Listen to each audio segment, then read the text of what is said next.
Қайырлы күн. Бүгін мен сіздермен бір қамырдан дайындалатын қаттама мен самса рецептісімен бөлісемін.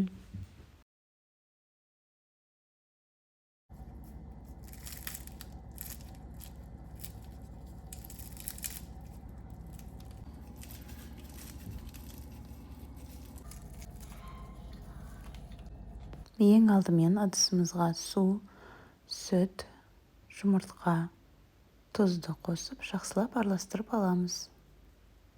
Онда аз мөлшерден қоса отырып, қамыр илейміз. Қамырымыз қолға жабыспайтындай болу керек. Содан бетін жауып 10 минутқа қалдырамыз.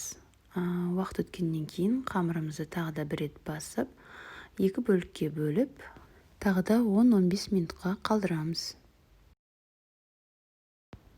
Бір қамырды алып, жұқалау етіп жайып шығамыз.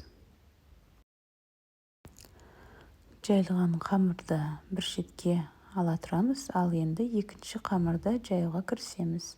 Бұл қамырды да жұп-жұқа етіп жаю керек. Содан қамырымыздың бетіне бөлме температурасындағы жұмсақ сары майды қолмен немесе осындай щеточкамен бір келкі етіп жағып шығамыз. Видеода көріп тұрғандарыңыздай барлық жерге май тию керек. Оның үстіне бірінші жайылған қамырымызды төсеп, оның да майлап шығамыз. Ал енді қамырымызды тығыздап рулет секілді орап шығамыз. Содан тақтайшаға қойып, бетін жауып, тоңазытқышқа, яғни холодильникке кемінде 2 сағатқа қоямыз. Ал енді самсаның салмасына асқабақ, пияз, құйрық майды майдалап турап, тұз бен бұрыш қосамыз. Ал енді қамырымызды алып, бөлшектерге бөлеміз. Самсаға шамамен ұзындығы 3-4 см, ал қаттамаға 10 см алып, осылай үстінен басып, жайып шығамыз.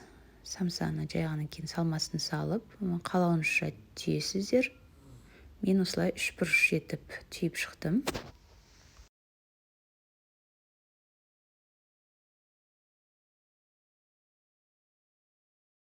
Содан пергамент қағазы төселген табаға самсаларды қойып, жұмыртқаның сарысын жағып, күнжіт сеуіп, пеште 180 градуста 20-25 минутта пісіреміз. Ал енді қаттаманы дайындаймыз. Ол үшін қамырымызды жұқалау етіп жайып шығамыз. Табамызды отқа қойып, орташа отта болу керек. Кішкене сұйық май құйып, әр бетін 3-4 минуттан осылай айналдыра отырып пісіріп аламыз. Қызарып пісу керек.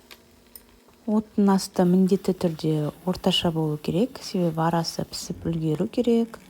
Ал енді қыздар, бізде самсамызда, қаттамамызда пісті. Өте қытырлақ, қатпарлы болып шығады. Міндетті түрде дайындауға кеңес беремін. Ең бастысы дәмді.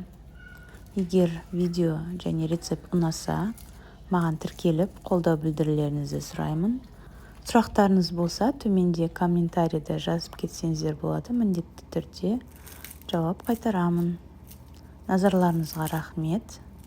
Ас болсын.